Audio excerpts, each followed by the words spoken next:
তুমি কি জানো আমাদের বাংলাদেশ এখন পৃথিবীর অন্যতম দ্রুত বর্ধনশীল অর্থনীতির দেশ? কিন্তু কিভাবে? কোন কোন খাত আমাদের দেশের জন্য কোটি কোটি টাকা এনে দিচ্ছে?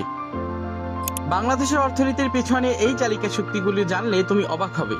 চলো আজকে জেনে নেই বাংলাদেশের আয়ের আসল উৎসগুলো সম্পর্কে।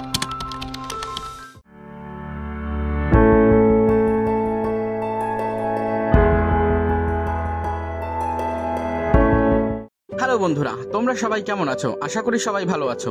আজ আমরা জানবো কিভাবে আমাদের প্রিয় দেশ বাংলাদেশ অর্থনৈতিকভাবে দিনে দিনে শক্তিশালী হয়ে উঠছে। এই ভিডিওতে এমন কিছু তথ্য আছে যা জানলে তুমি গর্ববোধ করবে এই দেশের নাগরিক হয়ে, তাই ভিডিওটি একটুও স্কিপ করো না। পোশাক শিল্প দেশের সবচেয়ে বড় রপ্তানি খাত। বাংলাদেশের অর্থনীতির সবচেয়ে বড় স্তম্ভ হলো পোশাক শিল্প। বিশ্বের দ্বিতীয় বৃহত্তম গার্মেন্টস রপ্তানিকারক দেশ আমরাই। এই শিল্পে কাজ করে প্রায় 40 লাখ মানুষ, যাদের বেশিরভাগই নারী। নাইক, H&M, যারা এর মতো বিশাল ব্র্যান্ডের জামাকাপড় তৈরি হয় বাংলাদেশেই। 2023-24 সালে গার্মেন্টস রপ্তানি থেকে আয় হয়েছে প্রায় 47 বিলিয়ন মার্কিন ডলার। এটা শুধু আয় নয়, এটা নারী শক্তির জয়গান। রেমিটেন্স, প্রবাসীদের ভালোবাসা। বিদেশে থাকা লাখ লাখ বাংলাদেশি প্রতিদিন পরিশ্রম করে দেশে টাকা পাঠাচ্ছেন। এই রেমিটেন্স আমাদের অর্থনীতির প্রাণ।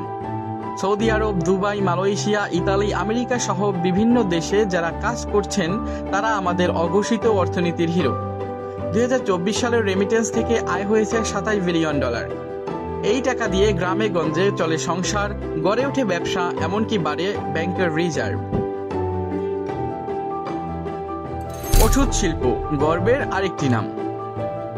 তুমি কি জানো বাংলাদেশের ওষুধ এখন পৌঁছে যাচ্ছে বিশ্বের 50টিরও বেশি দেশে? স্কয়ার, সেপ্টা, রেনেটা, বিকন, এই কোম্পানিগুলোর নাম আজ বিশ্বজুড়ে পরিচিত।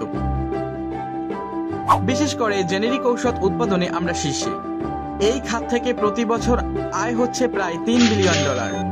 এটা আমাদের মেধা ও প্রযুক্তির চূড়ান্ত প্রয়োগ। কৃষি ও মৎস্য শতাব্দী প্রাচীন শক্তি। বাংলাদেশের প্রাণশক্তি এখনো কৃষি। ধান, গম, ভুট্টা, আলু, পেঁয়াজ ও লিচু। আমাদের দেশ খাদ্যে প্রায় স্বয়ংসম্পূর্ণ। বিশ্বে চাল উৎপাদনে বাংলাদেশের রয়েছে তৃতীয় স্থান। এছাড়া মৎস্য খাত অনেক বড় একটি আয়ের উৎস। বিশেষ করে চিংড়ি রপ্তানি করে আমাদের বৈদেশিক আয় বাড়াচ্ছে। চামড়া শিল্প সোনালী সম্ভাবনা। বাংলাদেশে প্রতি বছর কোরবানির সময় বিপুল চামড়া সংগ্রহ করা হয়, যা প্রক্রিয়াজাত হয়ে রপ্তানি হয় ইউরোপ, চীন, দক্ষিণ কোরিয়ায়। এই শিল্প বছরে 1 বিলিয়ন ডলারের বেশি রপ্তানি আয় আনে। তবে পরিবেশ বান্ধব ও আন্তর্জাতিক মান বজায় রাখা এই খাতের চ্যালেঞ্জ। যদি উন্নত প্রযুক্তি ব্যবহার করা যায়, এই খাত হতে পারে পরবর্তী গার্মেন্টস। তথ্য প্রযুক্তি ও ফ্রিল্যান্সিং নতুন প্রজন্মের সম্ভাবনা। বাংলাদেশের তরুণরা এখন আর শুধু চাকরির পেছনে ছোটে না, তারা নিজেরাই তৈরি করছে আয় ও স্বাধীনতা। আজকে লাখ লাখ ফ্রিল্যান্সার ফাইবার, আপওয়ার্কে কাজ করে বিদেশ থেকে প্রচুর বৈদেশিক মুদ্রা দেশে আনছে। সরকার IT park, stand up fund, digital উদ্যোগের মাধ্যমে এই খাতকে আরো শক্তিশালী করছে। এই খাত হতে পারে ভবিষ্যতের সোনার খনি। ট্যুরিজম, কনস্ট্রাকশন ও আরো খাত। পর্যটন খাতও আমাদের জন্য বড় সম্ভাবনার জায়গা। কক্সবাজার, সেন্ট মার্টিন, সুন্দরবন, সিলেট প্রতিদিন বাড়ছে পর্যটকের ভিড়। নির্মাণ ও আবাসন খাতও বিশাল হারে অর্থনীতিতে অবদান রাখছে। মেগা প্রকল্প যেমন মেট্রো রেল, পদ্মা সেতু, ফ্লাইওভার এগুলোই উন্নত বাংলাদেশের চিত্র। চট্টগ্রাম ও মোংলা বন্দর দিয়ে কোটি কোটি টাকার পণ্য আমদানি রপ্তানি হচ্ছে। তো বন্ধুরা, আজকের আলোচনায় আমরা জানলাম বাংলাদেশ কেবল একটি খাত নয়, বহু খাত মিলেই এগিয়ে চলা এক মহাশক্তি।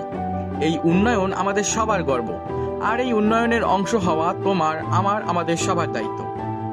তুমি যদি বাংলাদেশের কোনো খাতে কাজ করার স্বপ্ন দেখো, তবে এখনই সময় নিজেকে প্রস্তুত করার।